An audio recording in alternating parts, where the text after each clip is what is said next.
Shalom kakak, om, tante, opa, oma. Lewat program ini, kita akan belajar tentang Alkitab lebih dalam lagi dengan menggunakan bahasa yang lebih santai.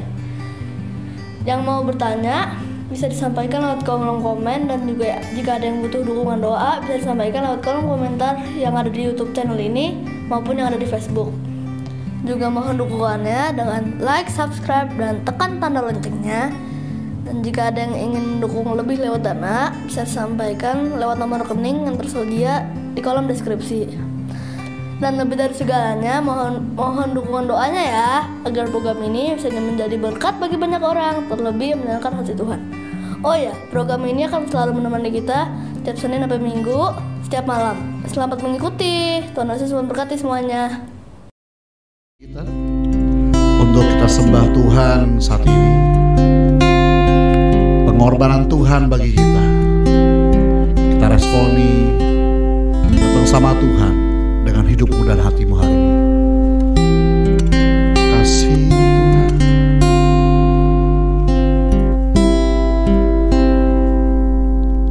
Tuhan, Kau rela mati bagiku untuk tebus semua dosaku.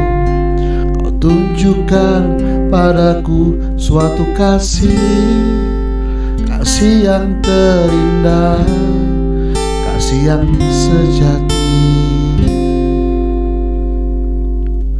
Kau bangkit kalahkan sang maut untuk memberiku kemenangan. Kau tunjukkan padaku suatu janji yang terindah, janji bersamamu selamanya.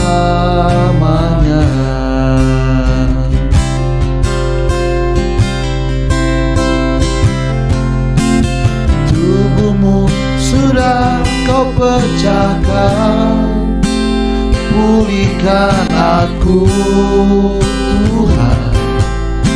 Kau sembuhkan aku, darahmu sudah Kau curahkan, sucikan aku Tuhan. Kau hapus dosaku, tubuh dan darahmu sempurnakan aku.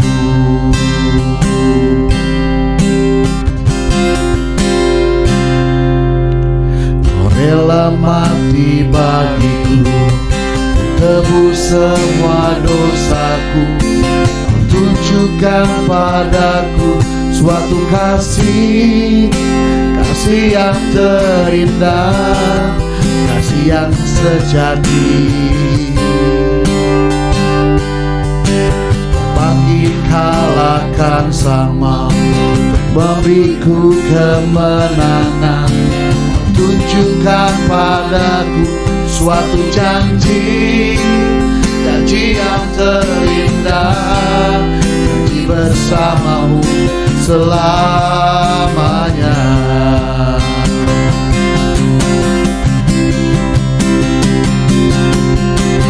Tubuhmu sudah Kau pecahkan, pulihkan aku Tuhan. Kau sembuhkan aku, darahmu sudah Kau curahkan, sucikan aku Tuhan. Kau hapus dosaku, dan darahmu sempurnakan aku Tuhan. Tubuhmu sudah Kau pecahkan, pulihkan aku Tuhan. Kau sembuhkan aku, darahmu sudah Kau curahkan, sucikan aku Tuhan. Kau hapus dosaku, dan darahmu sempurnakan aku. Terima kasih Tuhan buat pengorbananmu bagi kami, bagi dosa yang setiap tetes darah-Mu Tuhan. Kami luh yang tercurah, kami luh daging-Mu Tuhan yang terluka. Surga yang kudus, menyembah bersyukur. Kami hormati pengorbanan-Mu Tuhan.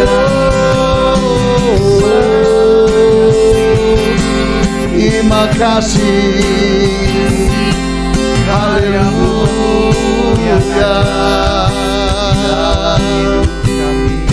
Dan darah-Mu Tuhan menghormati. Terima kasih Tuhan. Guru yang Kau berikan bagi kami, persembahkan hidup kami, terima kasih kepadamu.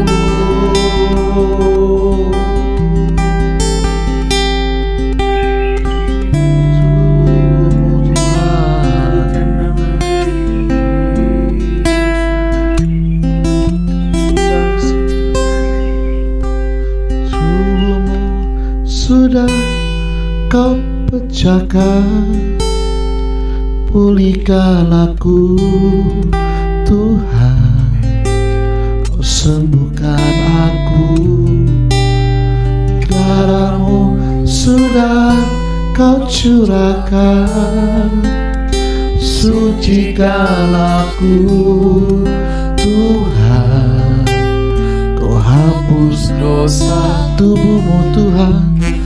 Tubuh-Mu sudah Kau pecahkan, pulihkan aku Tuhan. Kau sembuhkan aku, darah-Mu sudah Kau curahkan. Sucikan aku Tuhan, Kau hapus dosaku, dan darah-Mu sempurnakan aku.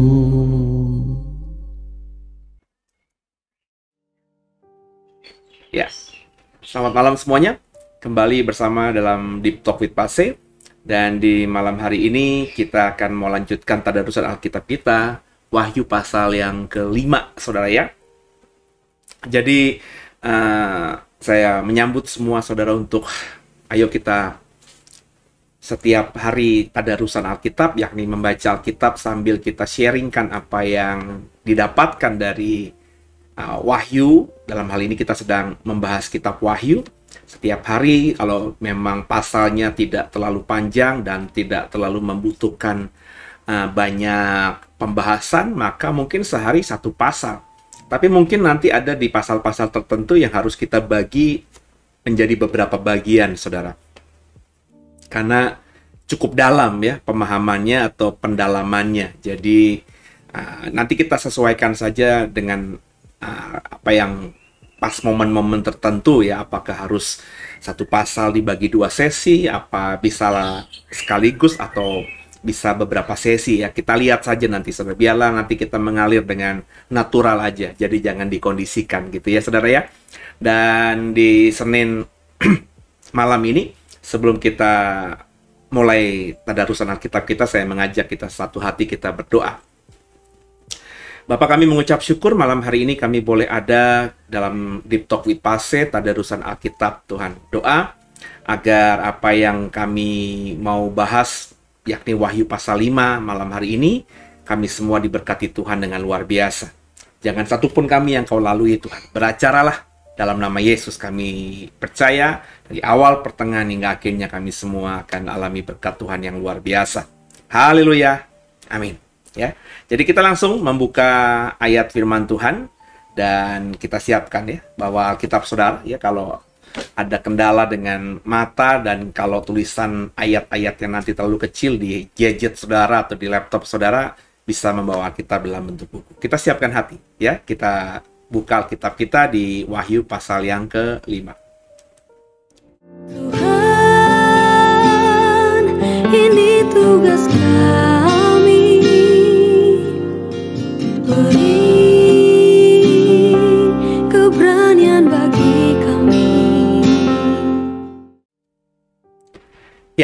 Sudah ada bantuan di depan, dan kita akan mulai tadarusan Alkitab kita pada Senin malam ini, yakni Wahyu pasal yang kelima.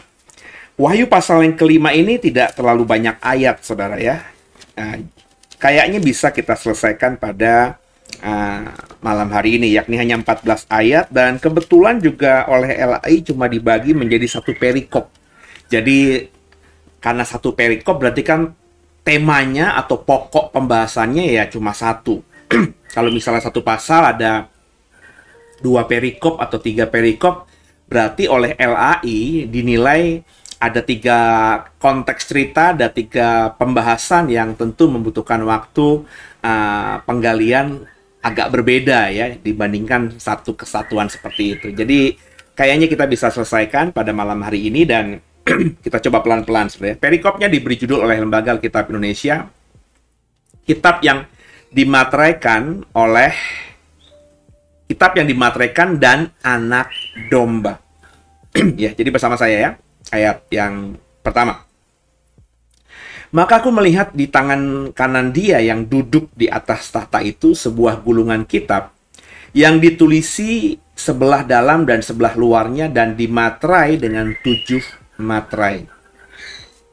Jadi Yohanes dikondisikan setelah mendengarkan suara seperti yang dulu dia pernah dengar, seperti saya bilang di tadarusan hari Minggu kemarin, bahwa Yohanes di Pulau Patmos ini mendapatkan wahyu itu bukan dalam satu termin waktu, dalam artian satu durasi waktu yang non-stop begitu ya. Jadi ada jeda-jedanya. Itu kelihatan banget dalam cara dia membahasakan, cara dia menuliskan apa yang kita bisa temukan di kitab Wahyu ya. Jadi ini kali kedua dia di Pulau Patmos, Tuhan bilang untuk menulis apa yang dia akan diperlihatkan oleh Tuhan. Dan masuk dalam momen ini, Yohanes melihat di tangan kanan dia yang duduk di atas tahta itu, karena kita kalau lihat tadarusan kemarin, jadi Bapak Ibu yang baru hari ini ya, langsung ke Wahyu pasal 5, ada baiknya mengikuti pasal 1, 2, 3, 4. Ada baiknya juga Bapak Ibu ikuti tadarusan Injil Yohanes, 1 Yohanes, 2 Yohanes, 3 Yohanes, supaya teologi Yohanes, supaya pemahaman iman Yohanes ya, itu Bapak Ibu sudah dapatkan ya. Sehingga agak mudah kalau kita nanti membaca Wahyu pasal 5 dan seterusnya nanti gitu ya saudara ya. Ya kalau nggak bisa sekaligus dicicil gitu saudara. Karena saya jujur sudah membagi-bagikan, menurut saya ya, orang lain atau hamba Tuhan lain boleh berbeda, tapi menurut saya sudah membagi-bagikan, mengkotak-kotakan dalam artian memformulasikan ya, kitab-kitab apa saja yang kita mau tadaruskan gitu ya, kita mau baca dan kita mau sharing, sehingga penggalan-penggalannya itu tidak terlalu tajam dan Bapak Ibu bisa mendapatkan apa ya, pemahaman yang lebih sempurna dan lebih mudah gitu dicernanya ya. Jadi bicara mengenai anak domba, bicara mengenai tahta itu bahasa atau kata yang akan sering Bapak Ibu temukan di dalam kitab Wahyu ini. Dan selain itu juga kalimat-kalimat itu, anak domba contohnya saudara ya, itu terminologi khas dari Rasul Yohanes ya, yang hampir-hampir di kitab-kitab lainnya kita jarang menemukan terminologi anak domba itu saudara ya. Dan Yohanes melihat di kanan dia yang duduk di atas tahta itu sebuah gulungan kitab ya. Gulungan kitab apa kita nggak tahu ya. Ada banyak sih multi tafsir, ada bilang kitab kehidupan kah, ada kitab anak domba kah ya. Nanti kita coba lihat saja dijelaskan nggak di ayat-ayat di bawahnya. Tapi kalau nggak dijelaskan ya sebaiknya kita diam ya. Itu apa namanya, ilmu tafsir yang paling sederhana. Apalagi kalau Bapak Ibu sepakat dengan saya, biarlah Alkitab yang menjelaskan Alkitab. Jadi ketika Alkitab mengatakan sesuatu dan kita tidak bisa menemukan penjelasannya di dalam Alkitab, sebaiknya ya kita tidak usah berusaha mencari tahu, mencari-cari, menggatuk-gatukkan gitu ya, mencocok-cocokkan dengan apa yang ada di luar Alkitab gitu. Supaya kita terbiasa menjadi seseorang yang memang menempatkan Alkitab itu yang tertinggi gitu. Jadi kalau saya sih seperti itu. Nanti kalau dibilang kok berarti Pase nggak tahu dong, nggak bisa jawab. Ya udah bilang aja nggak tahu dan nggak bisa jawab. Selesai, saudara. Kenapa kita harus menjadi orang yang harus maha tahu gitu loh ya? Siapa kita gitu ya? Dan memang kalau tidak dijelaskan, daripada kita salah mengajar atau salah menafsirkan, kan lebih baik kita diam. Nah, meskipun kitabnya tidak disebutkan kitab apa, ya, tapi faktanya ada penjelasannya, ya, yang ditulis di sebelah dalam dan di sebelah luarnya, dan dimateraikan dengan ketujuh materai. Jadi kitab itu bukan seperti buku hari-hari ini, saudara ya. Di zaman perjanjian baru awal belum ada bentuk buku seperti ini, gitu ya. Kitab, kalau disebut kitab ya berarti gulungan, ya, gulungan perkamen, ya, gulungan dari, kalau orang Jawa tuh daun lontar, ya. Di zaman Majapahit itu ada perkamen atau daun lontar yang ditulisi dan disimpan begitu ya. Setiap budaya dan setiap bangsa, setiap benua ya itu punya ciri khas sendiri. Kalau perkamen, terus juga di daerah Timur Tengah itu sesuatu yang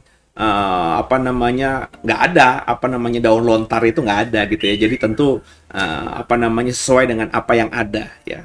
Dan kitab dalam konteks kitab Wahyu ini yang dibaca di pasal 5 ini tentu kitab yang dalam perspektif itu, yang digulung, yang terbuat dari bisa kulit binatang, bisa dari kulit pohon, saudara ya, yang diproses sedemikian rupa dan kemudian dijadikan dasar atau landasan untuk menuliskan sesuatu ya.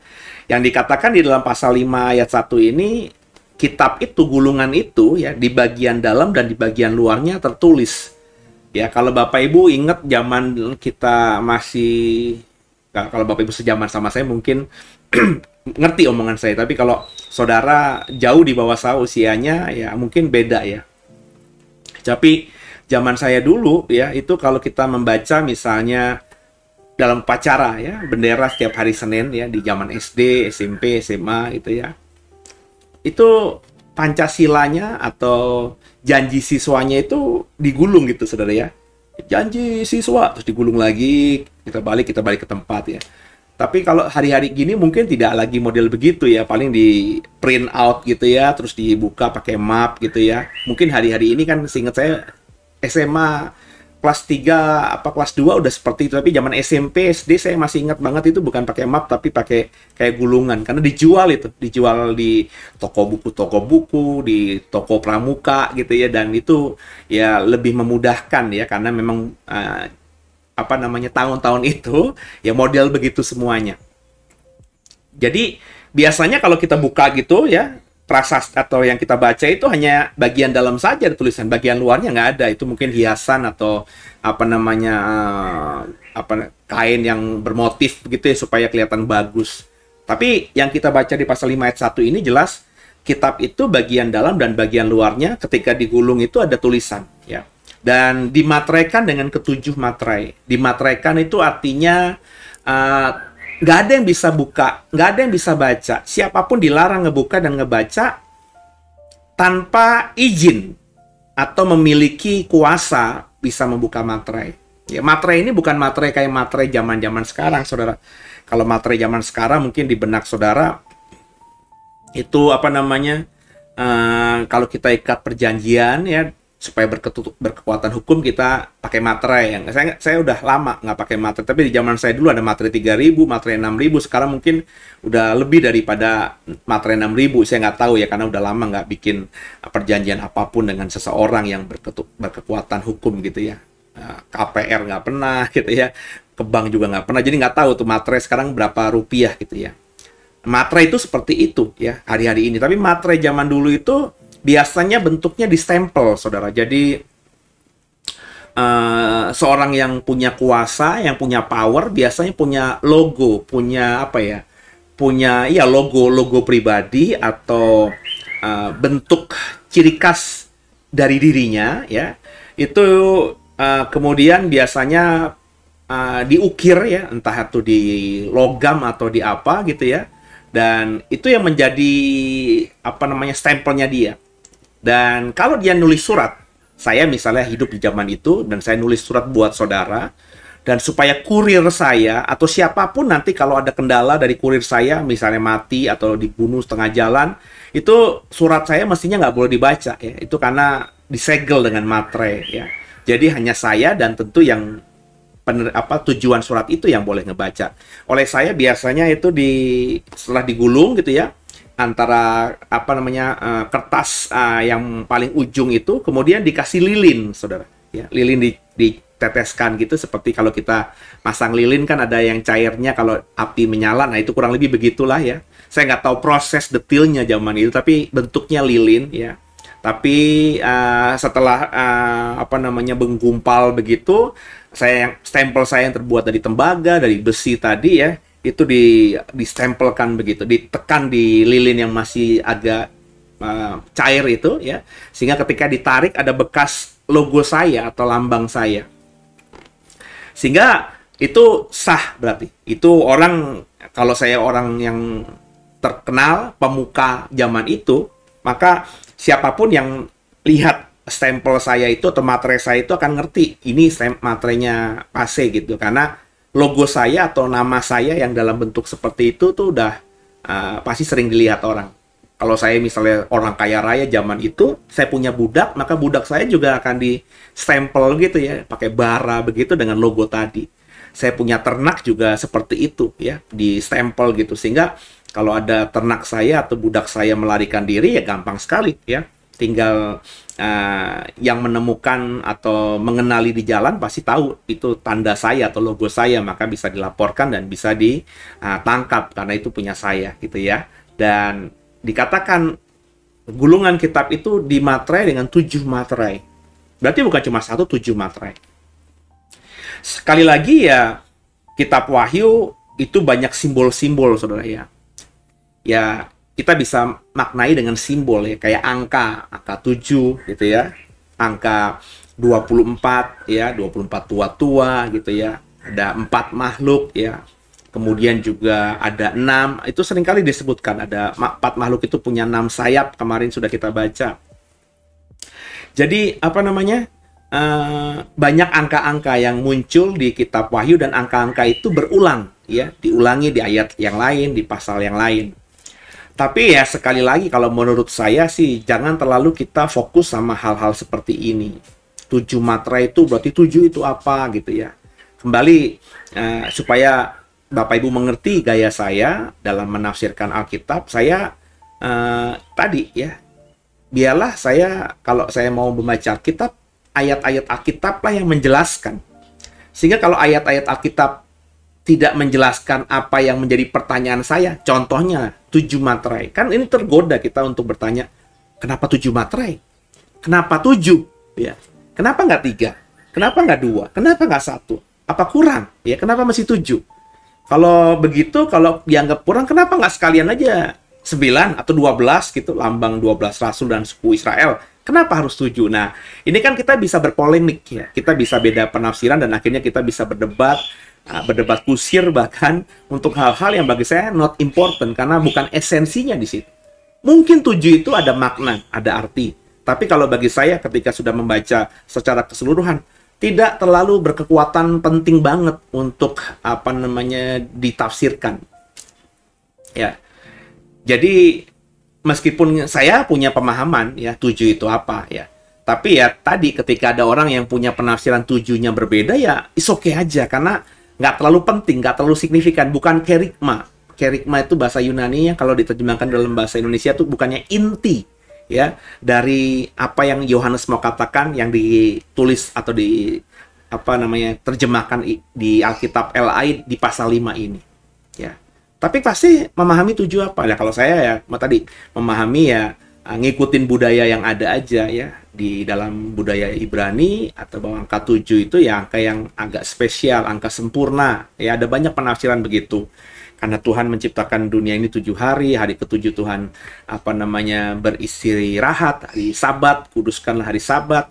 Kemudian juga ada banyak cerita juga orang Israel yang Yeriko hancur tanpa berperang, cuma dikitari 7 kali dan lain sebagainya ya. Jadi angka 7 itu ya berulang-ulang memang kita temukan di PL maupun di PB, khususnya di kitab Wahyu ini. Ya, jadi ada yang memahami bahwa angka 7 itu angka dalam budaya Yahudi itu sebagai angka yang sempurna, perfect gitu lah ya. Jadi makanya kalau Bapak Ibu lihat pendeta-pendeta ya banyak tuh yang tergoda untuk memakai angka 7 di plat nomor mobilnya, cari nomor rumah kalau ada berkat mau beli rumah, pokoknya ada nuansa 7-nya, kalau nggak 7 ya 77 atau 17 gitu ya. Mungkin juga nomor handphone ya. Zaman dulu kita masih kepo dengan nomor handphone yang cantik gitu. Itu kalau di belakang angka 77777 itu biasanya jadi rebutan. Dan ya biasanya ya yang mengerti angka 7 ya biasanya orang-orang Kristen atau orang-orang yang beragama dan agamanya itu berasal dari Timur Tengah ya, kayak Yahudi, Islam dan juga Kristen ya. Itu 7 memang spesial ya. Jadi kalau dalam Muslim ada surga tingkat ke-7 gitu ya, 7 bidadari dan lain sebagainya. Jadi ada banyak ya, ada rambut dibelah 7 gitu ya. Jadi Sirotol Mustaqim ya, jalan menuju ke surga itu orang suruh jalan di rambut yang dibelah 7 ya. Jadi 7 itu 7 lambang Tuhan, ilahi, angka sempurna gitu. Jadi apakah itu? Ya saya nggak tahu ya. Saya hanya menafsirkan karena Alkitab saya nggak menjelaskan 7 itu apa. Dan seingat saya ya, tolong dikoreksi kalau misalnya Bapak Ibu habis dengar ini menemukan ya, silakan di kolom chat. Jadi saling memperlengkapi. Karena saya bilang tadi saya bisa jadi manusia yang punya keterbatasan atau kilaf atau lupa gitu ya. Seingat saya ya, tidak ada penjelasan di Alkitab tentang arti kata 7 itu ya. Tidak ada ya, dari Kejadian sampai Wahyu. Tolong dikoreksi kalau Bapak Ibu pernah menemukan ya secara definitif ya. 7 itu di mata Tuhan adalah apa nah gitu ya.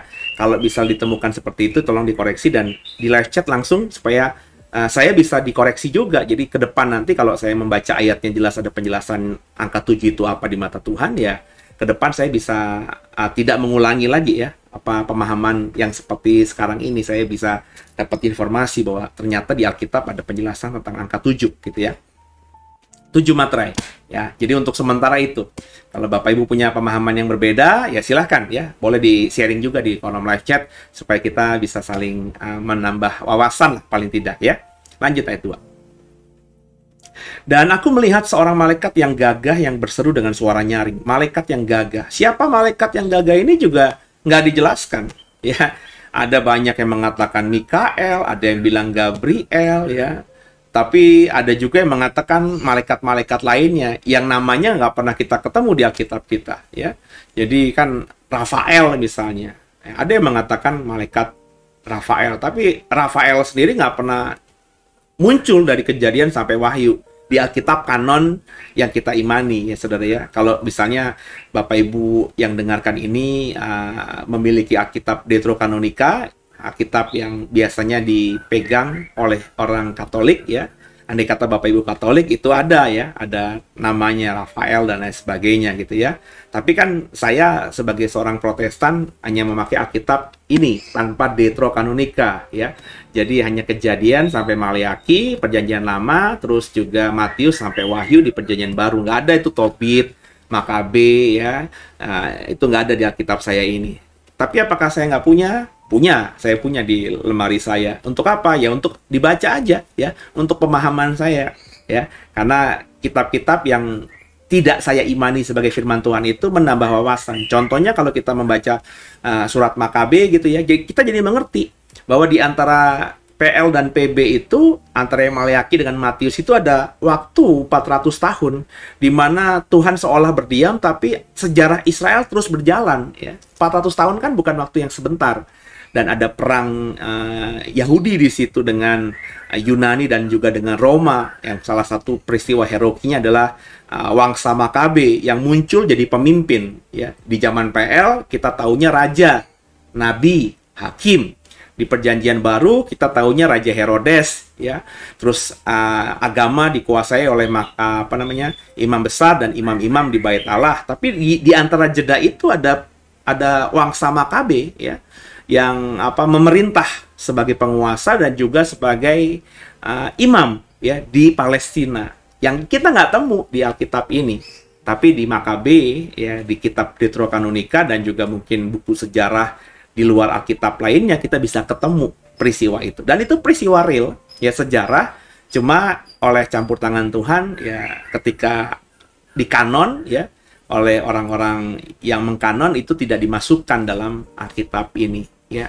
Tapi orang Katolik, ya orang yang beragama Katolik itu menganggapnya sebagai kanon kedua, ya, Deuterokanonika. Makanya ada kanon kedua gitu ya, yang setara dengan Alkitab kita. Ya, tapi sekali lagi, ya saya nggak mau masuk dalam area salah atau tidak, sesat apa tidak. Biarlah sekarang penghakiman urusan Tuhan aja gitu ya. Dan setiap orang punya pendirian. Dan kalau saya merasa ini cukup. Tapi kalau Bapak Ibu sebagai seorang Katolik terus mempercayai Alkitab Deuterokanonika itu, ya monggo silahkan gitu saudara ya. Jadi kita belajar untuk memegang teguh iman kita tanpa harus melukai orang lain yang berbeda dengan kita. Jadilah orang yang mengasihi, ya. Soalnya juga itu bukan prinsip juga gitu ya. Dan malaikat yang gagah ini nggak disebut namanya. Jadi kalau saya sebaiknya berdiam aja ya. Berarti ada malaikat yang gagah. Kalau ada malaikat yang gagah, berarti ada malaikat yang biasa aja. Kan gitu logikanya. Ya. Jadi aku melihat seorang malaikat yang gagah, yang berseru dengan suara nyaring katanya. Siapakah yang layak membuka gulungan kitab itu dan membuka materai-materainya? Dia tentu berteriak kepada siapa? Pada penghuni surga. Karena peristiwa ini kan Yohanes seolah-olah ada di surga. Bahasa di ayat 1. Aku melihat di tangan kanan dia yang duduk di atas tahta itu. Tahta itu kan ada di surga. Jadi Yohanes seolah-olah dia ketika peristiwa ini diangkat gitu. Ya entah rohnya atau dirinya, dan diperlihatkan tentang apa yang terjadi di surga. Ya. Jadi malaikat yang gagah itu ya malaikat yang ada di surga. Bukan malaikat yang ada di Blok M, malaikat yang ada di Pekanbaru, malaikat yang ada di Poso, ya bukan. Malaikat yang ada di surga yang berteriak kepada penghuni surga, siapa yang layak membuka gulungan kitab dan membuka materai-materainya itu. Ya, ayat 3. Bersama kita baca.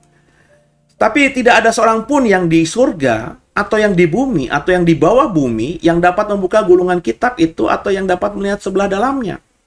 Jadi ketika malaikat itu bertanya, siapa yang dapat membuka gulungan ini dan membuka materai-materainya? Di surga nggak ada. Rupanya suaranya juga di momen itu terdengar juga di bumi, bahkan sampai di dalam bumi. Dan tidak ada yang sanggup membuka gulungan itu, kitab itu, dan melihat sebelah dalamnya. Ya.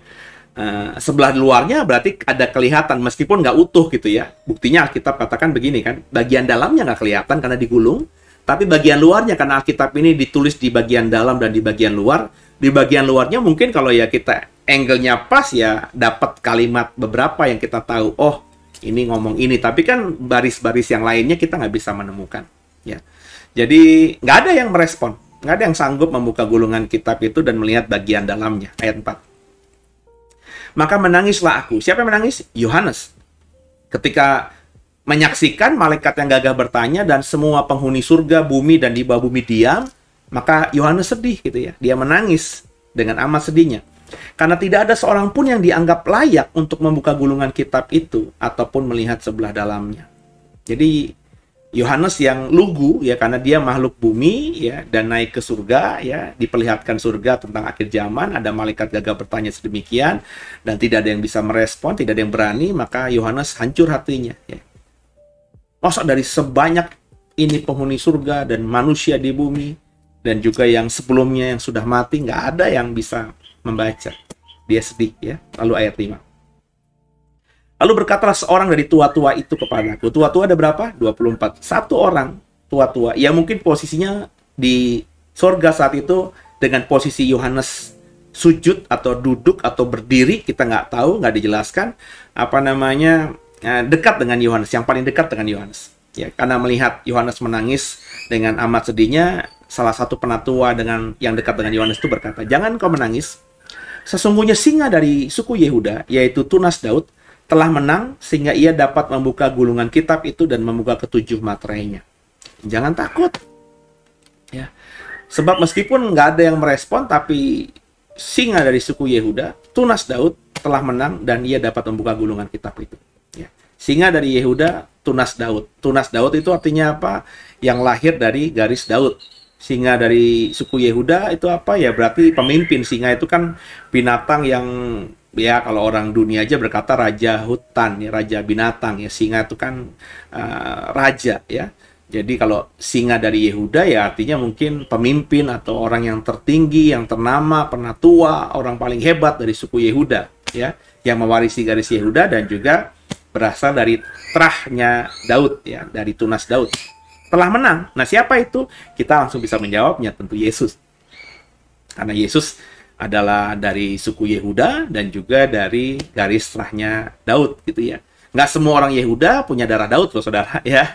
Karena Daud kan adalah keturunan dari Yehuda, ya. Yehuda itu kan salah satu dari 12 anaknya Yakub, ya. Tentu mereka beranak pinak, dia beranak pinak, dan salah satu keturunannya itu ada Isai, kemudian Daud, gitu ya. Di atasnya Boas, ya. Jadi ya, hanya satu garis lurus. Apakah ada yang lainnya? Banyak, ya. Jadi lebih spesifik. Kita tahu itu Yesus, karena Yesus adalah keturunan Daud dari garis. Kalau kita baca dari Matius, dari baca di Lukas, ada dua garis keturunan yang kemungkinan besar adalah garis keturunan baik Yusuf maupun Maria, yang memang dua-duanya ini adalah keturunan Daud, gitu ya. Lanjut ayat 6. Maka aku melihat di tengah-tengah tata itu dan keempat makhluk itu, dan di tengah-tengah tua-tua itu berdiri seekor anak domba seperti telah disembelih, bertanduk 7, bermata 7. Itulah ketujuh roh Allah yang diutus ke seluruh bumi. Bapak Ibu ingat ya tentang ketujuh roh Allah, ya. Ada di pasal 1 itu, ya. Nah, ketujuh roh yang ada di hadapan tahta. Itu siapa? Kan saya bilang jangan menafsirkan dulu, ya. Lihat ada penjelasannya, dan inilah penjelasannya. Angka 7 itu juga ternyata ketika dijelaskan ya tidak terlalu bermakna signifikan juga, ya. Karena kalau kita membaca ayat 6 ini, Wahyu pasal 5, ketujuh roh Allah yang diutus ke seluruh bumi itu siapa? Yakni ya anak domba itu, ya. Anak domba yang seperti telah disembelih, bertanduk 7 dan bermata 7, itulah ketujuh roh Allah. Nah, anak domba yang telah disembelih, siapa? Yang sering dipakai Yohanes dengan memakai terminologi anak domba. Kalau kita merefer misalnya Injil Yohanes, istilah atau terminologi anak domba itu yang pertama kali mengucapkan adalah Yohanes Pembaptis, bukan Yohanes Rasul. Cuma peristiwa itu dicatat oleh Yohanes Rasul dalam Injil Yohanes, ya. Yohanes Pembaptis berkata kepada murid-muridnya, lihatlah anak domba Allah, gitu ya. Jadi anak domba merujuk pada Yesus, karena Yohanes Pembaptis ketika berkata demikian dia sedang menunjuk pada sosok Yesus. Anak domba yang telah disembelih, ya, itu pemaknaan atau kalimat lain dari Yesus yang sudah mengorbankan dirinya menebus kita dengan cara mati di atas kayu salib, disembelih. Bertanduk 7, bermata 7. Nah, jadi ya tadi 7-nya apa? Ya, matanya kok 7, mana ada anak domba atau domba bermata 7 dan tanduknya 7, paling 2. Ya, dan jangan Bapak Ibu tafsirkan ini berarti cacat, karena domba yang benar ya cuma bertanduk 2, matanya 2, berarti kalau 7 ya ini cacat. Jangan gitu juga, ya. Sekali lagi ada simbol-simbol yang ingin disampaikan oleh Yohanes. Ya, ada hamba-hamba Tuhan tertentu, saya cukup kenal beberapa yang suka gitu ya menggali, dan saya mengikuti, ya, saya mendengarkan, saya mengamati juga gitu ya. Cuma ya tadi karena saya tadi ya sudah menyampaikan kepada saudara bahwa saya berusaha untuk hanya mengajarkan apa yang ada di Alkitab. Yang kalau tidak ada di Alkitab, ya tidak akan saya ajarkan. Meskipun saya mendapatkan informasinya, dan mungkin dalam hati saya mempercayainya, tapi tidak akan saya ajarkan. Kecuali kalau nanti kita lagi nongkrong-nongkrong santai gitu, atau saya ngajar seperti sekarang ini, ya saya hanya ngomong, ya ini bisa jadi kalau saya memahaminya sih 7 itu adalah angka kesempurnaan seperti yang sudah saya katakan tadi gitu ya, angkanya Tuhan, angka ilahi gitu ya. Tapi apakah itu benar seperti itu? Sekali lagi saya pun tidak tahu. Saya hanya membaca dan mengikuti, dan kayaknya dalam hati saya mempercayai tafsiran yang mengatakan 7 itu angka ilahi atau angka sempurna dengan landasan-landasan yang sudah saya jelaskan tadi. Tapi meskipun saya yakin dalam hati, tapi nggak pernah gitu saya khotbahkan. Nggak pernah kan saudara dengar khotbah saya tentang misalnya tema khotbah saya di balik angka 7 gitu ya. Nggak pernah, karena bagi saya itu bukan isu yang penting, bukan topik yang bisa membangun iman seseorang gitu ya. Jadi, dan juga landasan Alkitabnya nggak ada, ya. Hanya tafsir yang mungkin benar dari para ahli kitab sebelum kita, ya, yang dipakai Tuhan luar biasa. Jadi bisa jadi benar, tapi karena Alkitab tidak mengatakan, ya sebaiknya kita kunci. Hanya buat pemahaman sendiri, dan atau kalau kita sedang sharing, itu pun kita harus berkata ini hanya penafsiran, ya. Belum tentu kebenaran, karena Alkitab tidak mengatakan apa-apa soal itu. Yang saya mau katakan bahwa ketujuh roh Allah yang kita temukan di pasal 1 itu bicara mengenai Yesus yang diutus, ya, oleh Tuhan ke seluruh bumi. Yesus memang ketika diutus oleh Bapaknya menjadi manusia tinggal di Palestina. Tapi faktanya karyanya dia setelah dia naik ke surga diberikan Roh Kudus kepada kita. Injil itu sampai ke seluruh bumi. Benar ya? Kita yang orang Indonesia, saya orang Jawa yang nggak ada budaya hubungan dengan perjanjian lama dan baru, dan juga orang Yahudi. Saya kan nggak mungkin saya keturunannya Abraham gitu ya. Kayaknya is impossible gitu ya. Saya mungkin kalau disebut keturunan Adam iya, tapi kalau keturunannya Abraham tidak. Kalau keturunannya Nuh iya. Karena kalau kita imani di Alkitab, setelah air bah ya cuma Nuh doang yang hidup dan anak-anaknya. Ya berarti kita adalah, kalau semua saudara dan kita adalah saudara. Kalau ngomongin garis darah, kalau kita pegangannya Alkitab ini, kecuali saudara mempercayai ada manusia-manusia lain yang selain dari Adam dan Nuh, ya mungkin keturunan kera gitu ya. Kalau saya tidak mengimani itu ya. Jadi kalau saudara mengimaninya Alkitab, ya kita ini saudara.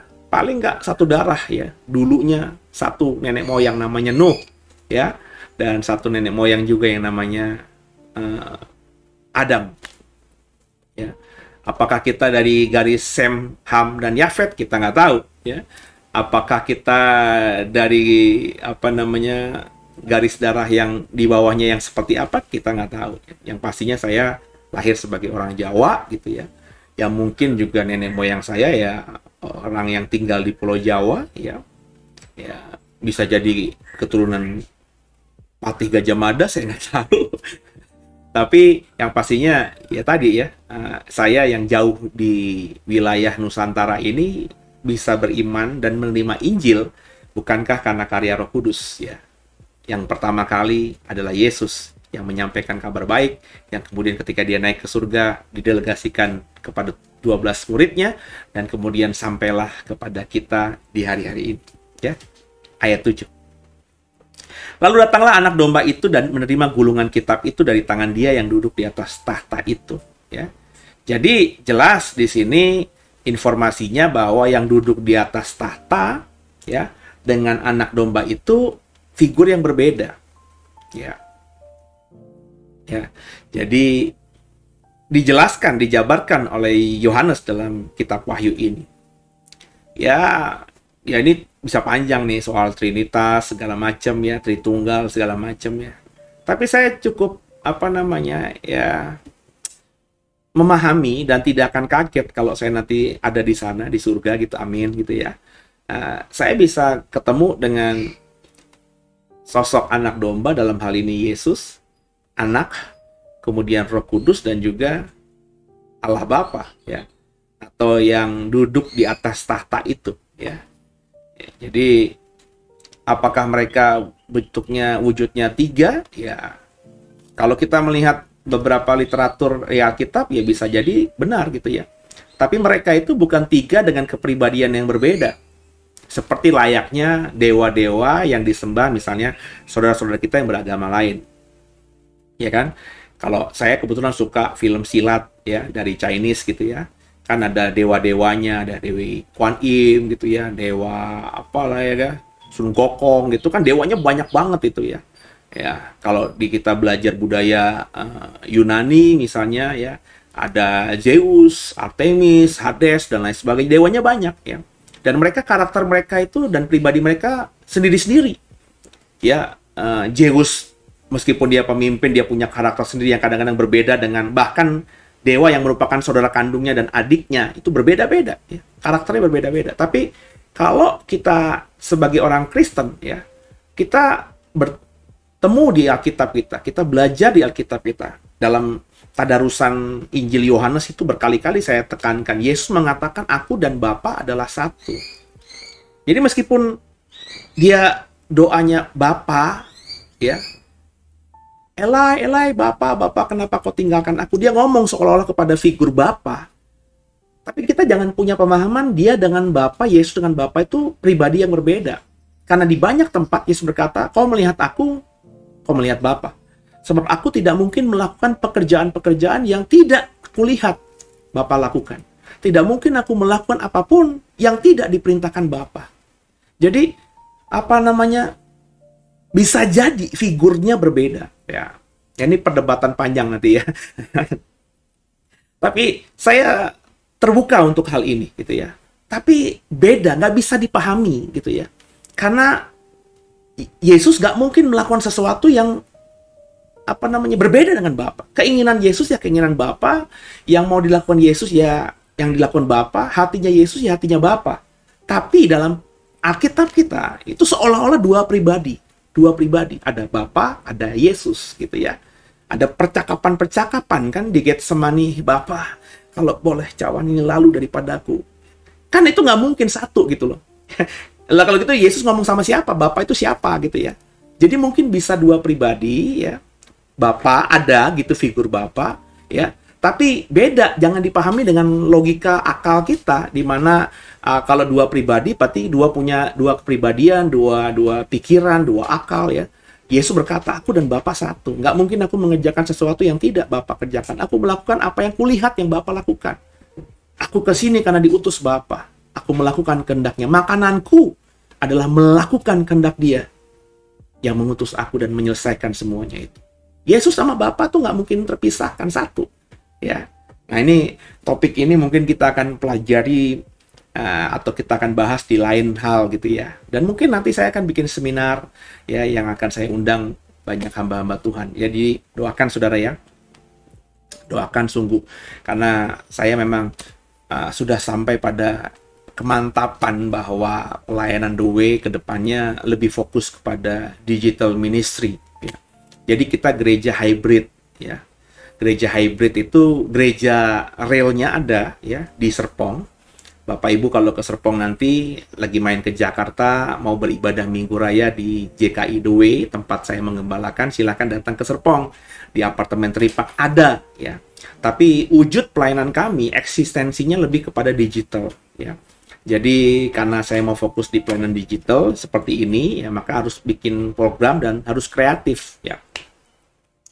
Dan salah satu yang akan kita buat ke depannya ini mungkin sebulan sekali kita akan bikin seminar untuk umum dan free gitu ya, untuk menambah pemahaman iman, teologi ya, orang-orang Kristen, orang-orang awam ya seperti saudara gitu ya, dari gereja manapun bisa ikut gitu. Saya nggak akan batasi dan memang tidak berbayar ya, semata-mata kita ingin mengajar banyak orang gitu ya, dan hamba-hamba Tuhan yang nanti kita jadikan narasumber ya meskipun berbeda-beda ya, tapi saya yang memilih gitu ya, saya yang mengerti dan memahami. Paling tidak saya pernah mendengarkan pemahaman hamba Tuhan tersebut dan secara roh saya tidak keberatan dan saya respect gitu sama beliau-beliau ini. Nanti beliau-beliau inilah yang akan kita undang untuk seminar setiap sebulan sekali dengan topik-topik yang berbeda-beda.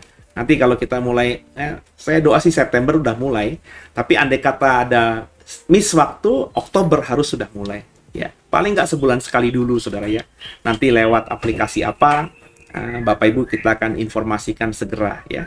Dan doakan ya Bapak Ibu ya. Bahkan di hari Minggu pun nanti kita nggak akan ibadah kayak sekarang ini ya. Ada model baru yang dimana nanti kita lebih sharing ya. Jadi ada program juga di ibadah hari Minggu kita ya. Tunggu aja waktunya, bawa dalam doa dulu. Nanti Bapak Ibu juga bisa bertanya. Jadi bisa ikut interaktif ya. Dan kalau hari Minggu ini ya tim Pastoral The Way, saya dengan rekan-rekan hamba Tuhan yang lainnya yang akan menjadi narasumbernya gitu ya, yang akan menjadi pembawa materinya ya. Nanti pertanyaannya ya bisa jemaat yang datang ke gereja atau Bapak Ibu yang ada di luar Serpong yang mau ikut dalam platform tertentu ya. Saya lagi coba apakah via Zoom ya atau via apa gitu ya. Nanti Bapak Ibu bisa masuk ke sana sehingga bisa mendengarkan dan juga bisa bertanya. Sekaligus kita live kan di YouTube, tapi kalau live di YouTube ya Bapak Ibu kan nggak bisa bertanya gitu ya. Jadi hanya bisa lewat aplikasi Zoom. Nah, saya lagi coba caranya gimana gitu ya supaya semuanya bisa bagus gitu ya, bisa mendapatkan pemahamannya dengan baik ya, interaktifnya dapat. Nah, apakah via Zoom aja cukup atau enak gitu ya, atau via live chatnya YouTube dan Facebook aja ya. Kita lagi coba pilah-pilah gitu ya. Jadi didukung doa aja Bapak Ibu ya. Gimana yang paling enaknya buat kami tentunya, karena kami juga terbatas sumber daya manusianya ya. Tentu tidak mau yang ribet-ribet, yang berat-berat ya. Nah, jadi nanti kita coba lihat ya bagaimana caranya gitu ya. Tapi dukung doa ya supaya kedepannya kita lebih banyak belajar tentang firman ya, karena tantangan di depan itu jauh lebih berat. Ya, saya nggak bisa mengerti kalau orang Kristen hanya sekedar agama Kristen doang tanpa pemahaman iman atau Alkitab yang kuat, dia bisa bertahan menghadapi tantangan akhir zaman yang semakin berat gitu ya saudara ya.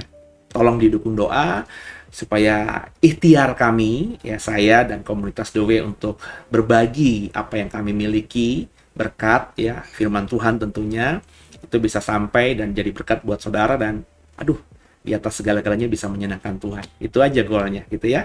Jadi ayo sama-sama Bapak Ibu ya, kita bawa dalam doa ya. Saya masih terus berdoa ya. Oke, kita lanjutkan. Lalu datanglah anak domba itu dan menerima gulungan itu, kitab itu dari tangan dia yang duduk di atas tahta itu. Ya, ayat 8. Ketika ia mengambil gulungan kitab itu, tersungkurlah keempat tua-tua itu di hadapan anak domba itu. Masing-masing memegang satu kecapi dan satu cawan emas penuh dengan kemenyan. Itulah doa orang-orang kudus ya. Jadi ketika anak domba itu mengambil gulungan kitab itu dari yang duduk di tahta, jadi kalau bahasa sederhananya bisa jadi ya, ini penafsirannya seperti ini. Ketika Yesus yang memang satu-satunya yang ada di surga, di bumi dan di bawah bumi yang bisa membuka gulungan kitab dan juga membuka 7 materai dan membacakannya, ketika dia dapatkan dari Bapa ya, yang duduk di tahta itu ya. Kalau bahasa kemarin ada ditanya juga ya, ada Pak Hari atau siapa gitu ya di live chat kemarin, dihubungkan dengan kitab Daniel ya, dia yang sudah lanjut usianya ya. Ya, itu kan pembahasan manusia tentang Allah ya, yang menciptakan segala-galanya, yang sebelum semuanya ada, dia sudah ada gitu ya. Jadi Yesus terima itu dari Allah ya. Kemudian ketika gulungan itu di tangannya, semua 24 tua-tua itu tersungkur di hadapan Yesus. Dan satu memegang kecapi, satu memegang cawan emas ya, penuh dengan kemenyan ya. Kemenyan itu wangi-wangian, minyak wangi ya. Kita kalau ngomongin ini ya tentu nggak bisa dilepaskan dari pemahaman perjanjian lama, di mana seseorang kalau datang kepada Tuhan ya harus memberikan persembahan syukur yang wangi, yang harum kepada Tuhan. Kalau ngomongin kemah suci atau bait Allah, harum-harumnya untuk Tuhan itu biasanya dari lemak ya. Korban binatang yang lemaknya dibakar di atas mezbah yang wangi, yang sampai ke surga dan Tuhan disenangkan ya. Kemudian juga kalau bicara mengenai imam yang mau masuk ke ruang kudus dan ruang maha kudus, imam besar ya, itu dia harus mengurapi kepalanya dengan minyak urapan. Nah, unsur utama dari minyak urapan yang ramuannya Bapak Ibu bisa lihat di dalam perjanjian lama, itu minyak urapan tuh unsur utamanya adalah minyak wangi. Selain tentunya minyak zaitun ya, minyak wangi yang mahal harganya, narwastu dan lain sebagainya, mur gitu ya. Dan itu supaya apa? Karena mau menghadap Tuhan harus wangi gitu. Jadi memang di kemah suci, di bait Allah itu ya wangi, harum ya. Dan ya Bapak Ibu, hari-hari ini masih banyak orang yang pakai kemenyan ya. Dupa gitu ya.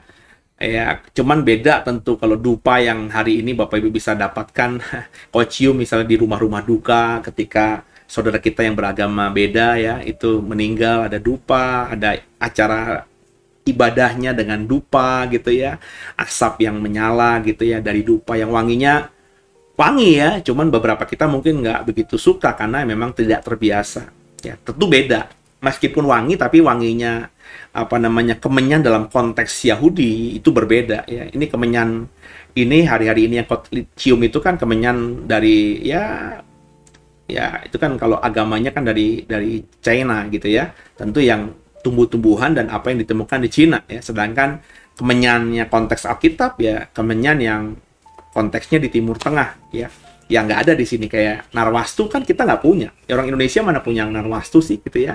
Terus juga mur, mana ada orang Indonesia punya mur gitu ya. Jadi beda ya, wangi-wangiannya beda gitu ya. Tapi jelas wangi gitu ya. Oke. Tapi rupanya di ayat 8 tuh yang dimaksudkan dengan kemenyan yang harum itu adalah simbolik dari apa? Dari doa orang-orang kudus.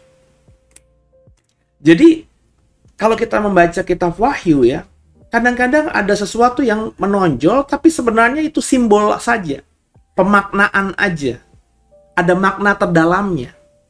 24 tua tersungkur ya, kemudian tangannya satu memegang kecapi. Kecapi kan alat musik untuk bernyanyi, memuji Tuhan lah gitu ya. Daud kan memuji Tuhan dengan kecapinya. Ya, ketika dia petik kecapi, roh jahat yang dari Tuhan itu bisa keluar dari diri Saul. Ingat cerita itu, ya. Kemudian juga kemenyan tadi, wangi-wangian tadi, ya. Itu kan sesuatu yang juga menyenangkan hati Tuhan. Tuhan suka bau-bauan yang wangi. Dan rupanya itu bukan harafiah. Ya. Keren kita bisa main gitar sambil memuji Tuhan. Keren kita bisa memuji Tuhan sambil bermain musik, bermain keyboard. Keren, saudara. Ya. Keren kita mau datang ke gereja pakai parfum yang mahal ya. Bagus sekali ya kalau rumah kita mau ibadah, kita kasih aroma yang wangi-wangian gitu ya. Tapi bukan yang itu harafiahnya. Ya. Ada makna terdalamnya. Rupanya yang menyenangkan Tuhan itu adalah doa orang-orang kudus. Jadi itulah yang menyenangkan Tuhan. Itu yang berkali-kali saya bilang, makanya jadilah orang yang berdoa. Jadikan doa sebagai nafas kita. Nah, tapi harus disamakan dulu, doa itu apa? Bukan sekedar permintaan-permintaan kita. Itu ada salah satu unsur dari kita doa. Gitu ya. Ada permohonan. Tapi unsur yang mayoritas dari doa itu ada hal yang lainnya kalau diakumulatifkan. Ada pujian, ada penyembahan, ada pengagungan, ya kan? Benar nggak, saudara? Dan doa yang saya sering bahasakan di mimbar is about communication with God. Just talk, ngobrol sama Tuhan, curhat sama Tuhan. Jadikan Tuhan tuh seperti seseorang yang nggak bisa kita jauh daripadanya. Bersama selalu dengan Dia. Dan doa-doa yang dari orang kudus yang model inilah yang menyenangkan Tuhan. Jadi sehebat apapun kita sebagai orang yang ngakunya Kristen dengan apa yang kita lakukan dalam pelayanan, membangun gereja, menolong orang, melakukan pelayanan-pelayanan yang supranatural. Tapi yang menyenangkan Tuhan adalah hubungan pribadi kita dengan Tuhan. Doa kita, komunikasi kita. Ya. Ayo saudara, ya. Di hari-hari ini coba kita kembangkan, kita maksimalkan yang seperti itu. Doa orang-orang kudus inilah yang menyenangkan hati Tuhan, saudara. Yang disamakan dengan kecapi dan juga cawan emas yang berisi kemenyan. Sesuatu yang menyenangkan Tuhan. Tapi Tuhan gak butuh kecapi. Kecapi Tuhan yang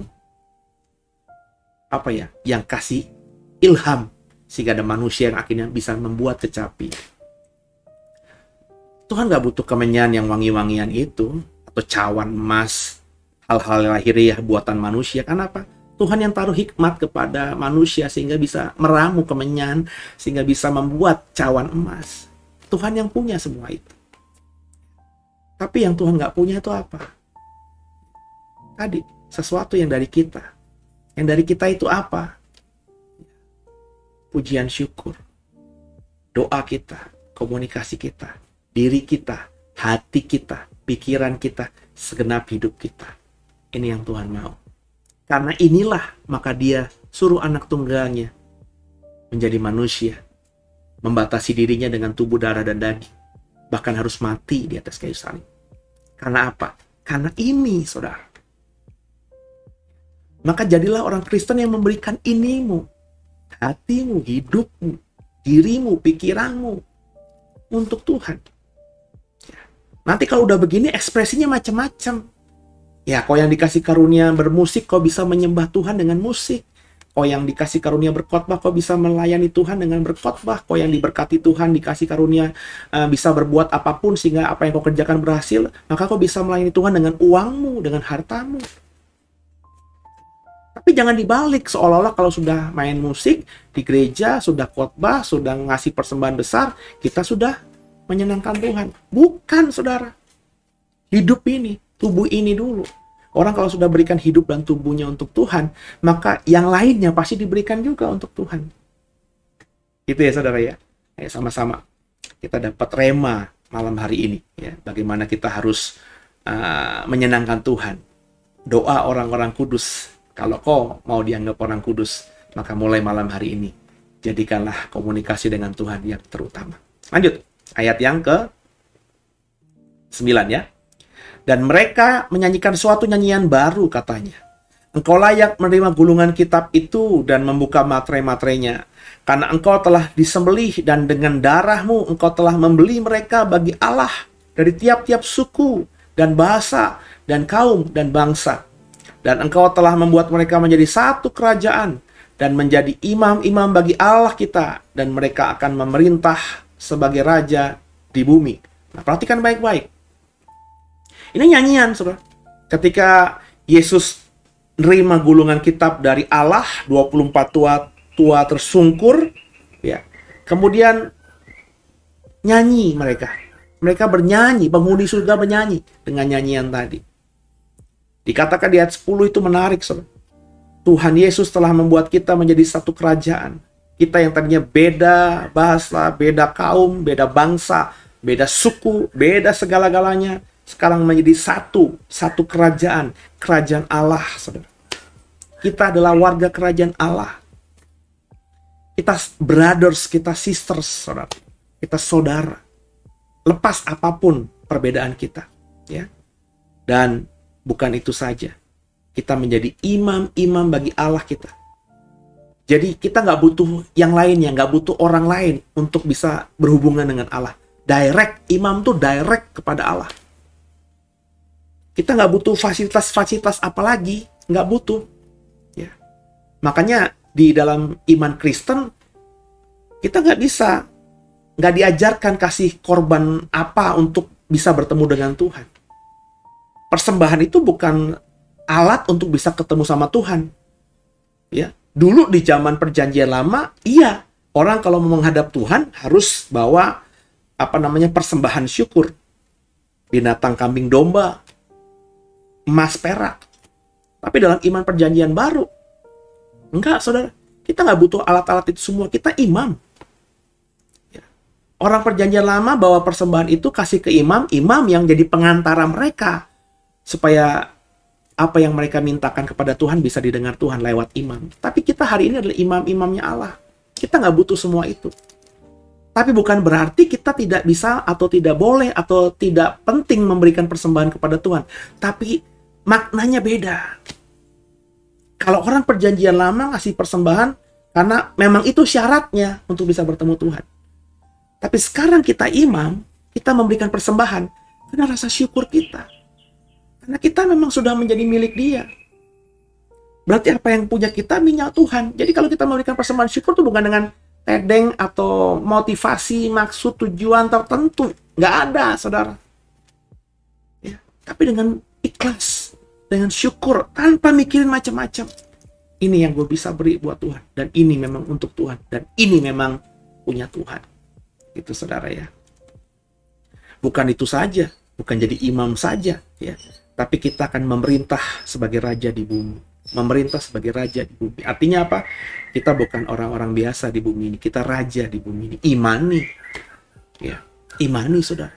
Bukan berarti kita langsung petentang-petentang habis ayat ini terus kita pakai beli mahkota atau bikin mahkota, pakai jubah kebesaran, terus begini-begini, terus kita bikin kereta kerajaan dan bikin kerajaan sendiri. Bukan itu isunya. Raja di sini maksudnya pemimpin. Makanya orang-orang Kristen kan beriman jadi kepala, nggak pernah jadi ekor, naik nggak pernah turun. Ya, jadi raja. Hidup kita diberkati, dipelihara untuk memberkati dan memelihara orang lain. Bukankah raja begitu tanggung jawabnya? Dia punya hak menikmati atau memiliki semua yang ada di kerajaannya. Tapi kewajibannya dia harus menjaga, melindungi apa yang ada di kerajaannya. Benar nggak saudara? Kita seperti itu. Makanya orang Kristen itu kalau diberkati, berkatnya bukan buat diri sendiri, untuk dibagi lagi kepada banyak orang dalam konteks pelayanan terutama. Keren ya saudara ya? Duh, kalau saudara sama saya sudah satu frekuensi nih, waduh, kita bisa jadi teamwork yang luar biasa. Yang luar biasa. Yang kita bisa melayani Tuhan sesuai calling dan panggilan dan karunia yang Tuhan berikan kepada kita yang beda-beda ini. Waduh, keren banget. Pengen banget itu ya. Momennya itu belum dapat gitu saudara. Kalau menurut saya ya. Dengan skop yang kecil ya saya bisa, tapi dengan skop yang lebih luas saya belum bisa membuat cara atau sarana atau bagaimana gitu bentuknya sehingga kita bisa berkontribusi dalam pelayanan yang besar nantinya untuk Tuhan itu. Ya. Saya nggak tahu diizinkan apa tidak oleh Tuhan, tapi kan mimpi boleh saja ya. Ya, kita berkolaborasi, memberi yang terbaik yang memang sesuai dengan karunia dan panggilan kita kepada satu wadah gitu. Ya. Kemudian lewat wadah itu kita sama-sama pakai. Ya, semuanya benar-benar berjuang untuk bisa memenangkan sebanyak mungkin manusia. Sebab ladang sudah menguning, siap untuk dituai. Kita hari-hari ini bagi saya masih sporadis. Ya. Saya sporadis, dengan the-nya, saudara dengan pelayanan saudara masing-masing. Ya. Gereja satu sporadis, gereja lainnya sporadis. Ya, kita hanya sporadis, belum kita bergandengan tangan. Ya. Belum sama-sama memanen bersama-sama gitu. Ya, masih jalannya sendiri-sendiri. Tapi it's okay bagi saya, ya. Karena paling tidak kita sudah dalam jalan yang benar. Cuma mestinya kita nanti nggak harus dalam bentuk format satu organisasi, is not important bagi saya. Tapi roh kita tuh sama gitu, ya. Jadi kita akhirnya bisa saling menghargai. Itu loh yang saya rindukan justru ya, di atas segala-galanya. Kalau lihat di YouTube hari ini berkali-kali dalam program ini saya udah ngomong berkoar-koar, banyak orang itu bikin pendeta-pendeta itu bahkan mengkritisi pendeta lain, menjelekkan pendeta lain, menganggap dirinya lebih hebat gitu loh. Secara terbuka itu bagi saya nggak elok, tidak beretika Kristen dengan baik. Ya. Kalau bagi saya ya, saya 16 tahun nggak pernah mengkritik orang di mimbar atau memakai sarana apapun ya untuk mengkritik orang. Ya, di mimbar. Ya, dulu mungkin di masa lalu pernah sekali dua kali, tapi itu pun tidak nyebut nama, jadi orang tidak tahu. Ya. Tapi hari-hari ini saya jarang sekali atau menghindari itu, karena saya sudah punya pemahaman bahwa penghakiman itu urusan Tuhan. Ya, kita kerjakan aja bagian kita. Kalau saya kenal orang yang saya anggap salah langkah, saya akan tegur direct, bukan dengan via sosial media. Ya. Kalau saya nggak kenal, ya mau gimana? Paling bawa dalam doa supaya sama-sama bisa terus menyenangkan Tuhan. Entah saya yang salah, saya bertobat, atau dia yang salah, dia bertobat. Kita adalah rekan sekerja. Ya, saya berharap kalau Bapak Ibu bawa dalam doa, mungkin nanti Tuhan bisa tunjukkan jalannya gitu ya. Untuk mimpi, paling tidak hari ini saya punya mimpi seperti itu. Semoga itu juga jadi mimpi saudara. Ya, lanjut ya. Ayat yang ke-11. Maka aku melihat dan mendengar suara banyak malaikat sekeliling tahta, makhluk-makhluk tua-tua itu. Jumlah mereka berlaksa-laksa, beribu-ribu laksa. Nah, perhatikan baik-baik ya. Jangan berpikir penghuni surga itu cuma 4 makhluk, 24 tua ya. Alkitab katakan, maka aku melihat mendengar suara banyak malaikat sekeliling tahta. Ada banyak malaikat. Banyak di sini bukan hitungan 100, 1000 ya. Makhluk-makhluk ya. Paling tidak ada 4 makhluk yang sudah disebutkan. Apakah cuma hanya itu? Kita nggak tahu. Ya, kita nggak tahu. Nobody knows. Kita memang cuma mengatakan ada 4 makhluk yang mukanya menyerupai singa, burung raja wali, lembu, dan juga anak manusia atau manusia. Ya. Tapi apakah dalam makhluk lain yang tidak dicatat oleh Yohanes atau di kitab-kitab lain? Besar kemungkinan. Ya. Dan tua-tua itu. Nah, kalau tua-tua itu jelas spesifiknya itu. Ya, tua-tua yang mana? Tua-tua itu. Atau bisa jadi makhluk-makhluk itu ya makhluk-makhluk 4 itu. Tapi bisa nggak ada makhluk lain? Besar kemungkinan. Tapi kalau 24 tua, ya kayaknya hanya 24 tua itu.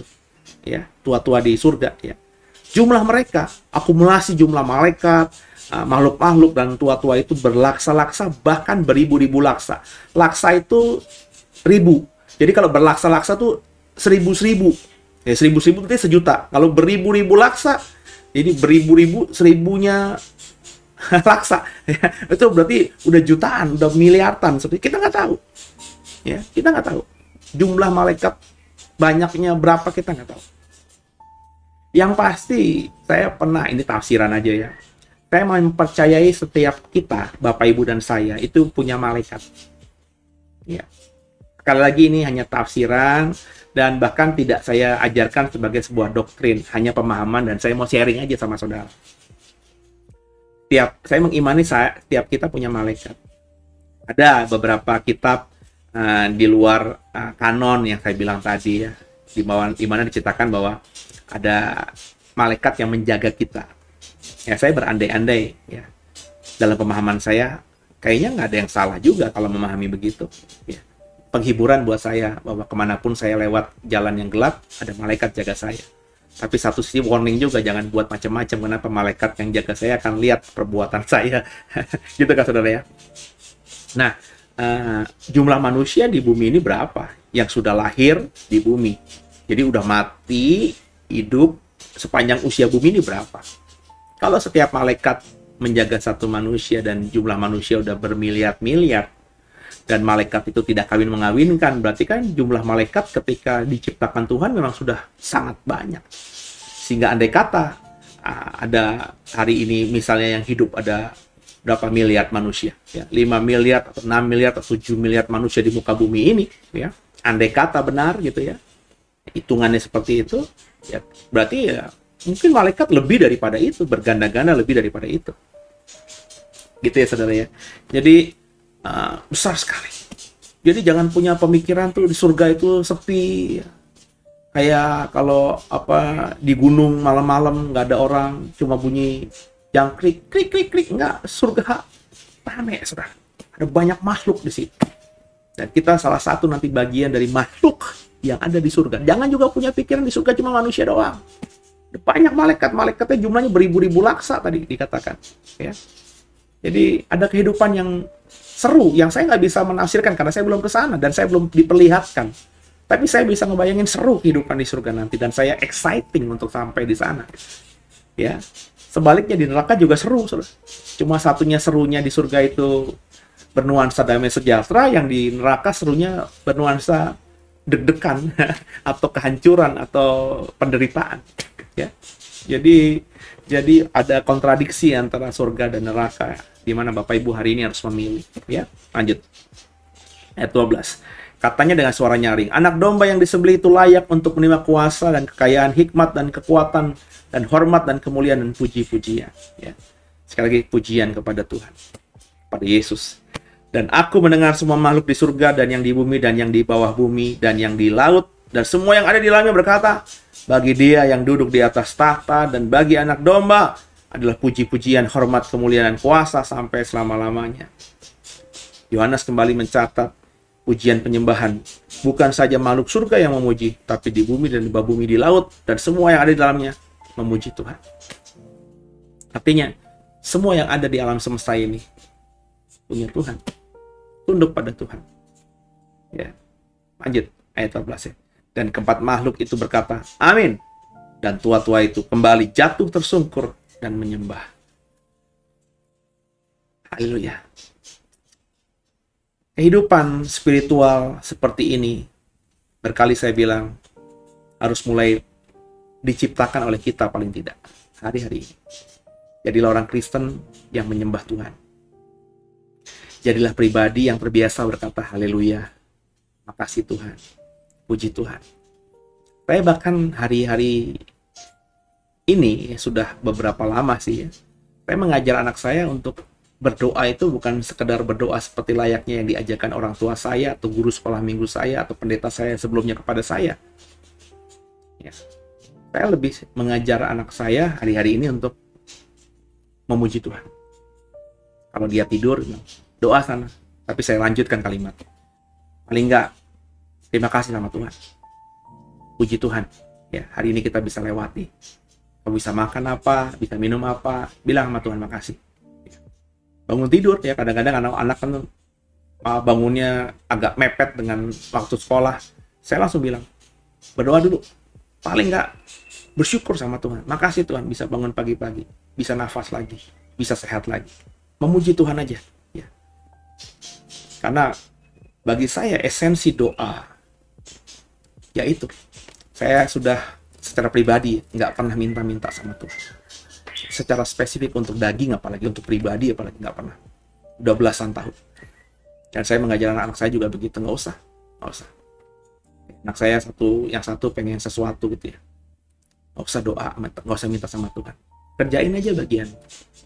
Saya ajarin, dengerin papa, dengerin mama, bikin senang papa, bikin senang mama, baca Alkitab, ya, rajin doa, rajin nyembah Tuhan, sekolah yang baik, belajar yang benar, dapat nilai yang bagus. Kerjain aja bagian kamu yang terbaik.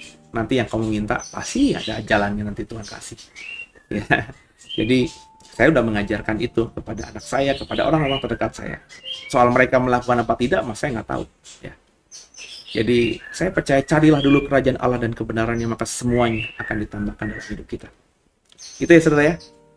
Jadi Wahyu pasal 5 sudah selesai kita baca dan kita coba kupas dengan sederhana aja. Ya. Kita tidak sedang menafsirkan dengan ilmu hermeneutika yang dalam. Ya. Santai saja, sederhana aja, karena supaya semua kita bisa menafsirkan, nggak tergantung sama pendeta, nggak tergantung sama saya nantinya gitu ya. Banggaku punya Bapa sepertimu yang tak pernah meninggalkanku.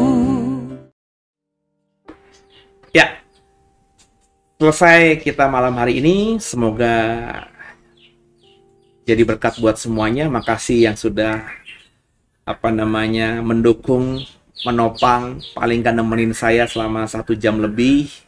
Apalagi Bapak Ibu yang berkenan untuk memberikan komentarnya, melepaskan berkatnya di live chat ya. Terima kasih, Tuhan Yesus memberkati semuanya.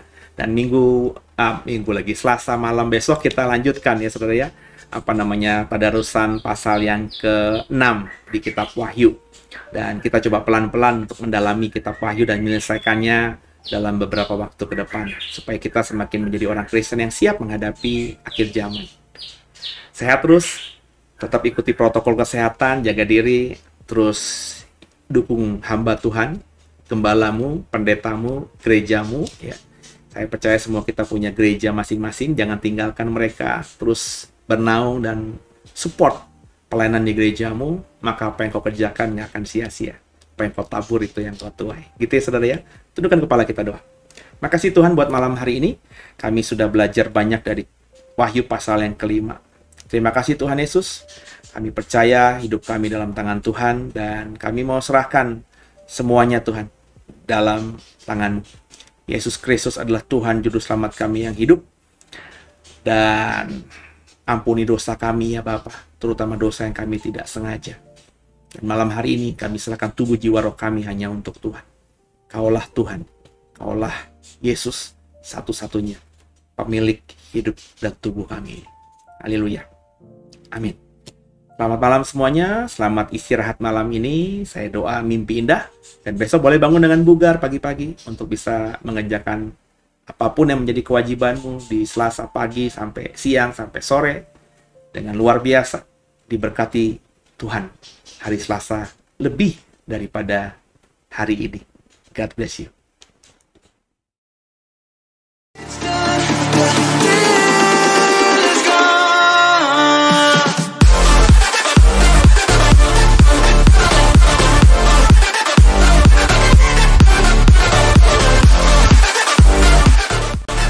Bapak Ibu yang merasa diberkati dan ingin memberkati kami lebih lewat dana, dapat disalurkan melalui scan barcode berikut ini atau ditransfer melalui rekening yang ada di layar Bapak Ibu Saudara.